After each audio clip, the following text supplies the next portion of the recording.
Good morning সবাইকে। সবাই কেমন আছো? আমিও ভালো আছি। আজকে আমি সকালে কি রান্না করছি সেটা তোমাদের সঙ্গে শেয়ার করছি।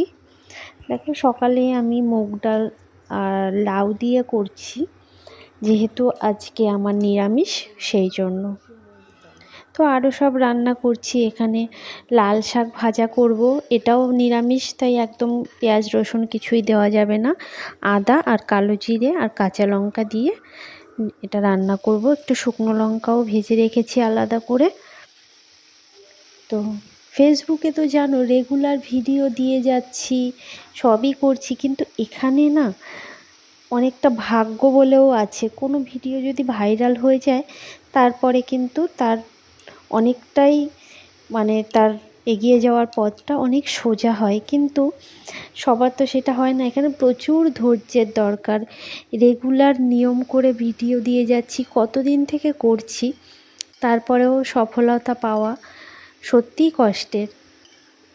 অনেকে ভাবো মনিটাইজেশন পেলেই বোধহয় সে অনেক ইনকাম করছে, সেটা কিন্তু একদমই না। জানো, আমার এই পেজে মনিটাইজেশন অনেক আগেই পেয়ে গেছি, তারপরেও এখান থেকে সেরকমভাবে কোনো আর্নিং হচ্ছে না।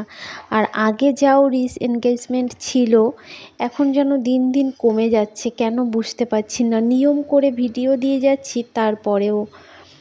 তো কী আর করা যাবে, তবু হাল তো ছাড়লে চলবে না, এগিয়ে যেতে হবে, সেটাই যাচ্ছি। দেখা যাক কবে সফলতা পাই। তো দেখো, এখানে আমি মুগ ডালটা এখানে জিরে, তেজপাতা, শুকনো লঙ্কা এসব দিয়ে সম্বরা দেব। তো রেগুলার করে যাচ্ছি, দেখা যাক কবে সফলতা আসে।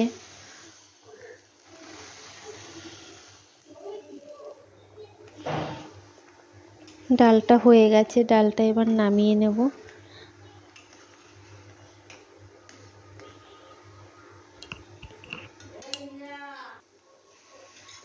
শাক ভাজাটাও হয়ে গেছে এদিকে।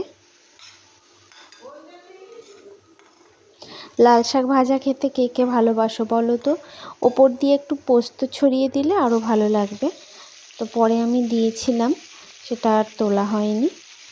আর এদিকে দেখো কুমড়ো ভাজা করছি। এইভাবে কুমড়ো ভাজা আমার বেশ ভালো লাগে। ছোট ছোট করার থেকে না এইভাবে যদি একটু বড় করে ভাজা হয় আমার যেন বেশি ভালো লাগে। এভাবে একটু টাইম লাগে বেশি, একটু অল্প আঁচে আস্তে আস্তে করে ভাজতে হয়। একটু ঢাকা দিয়ে নিলাম।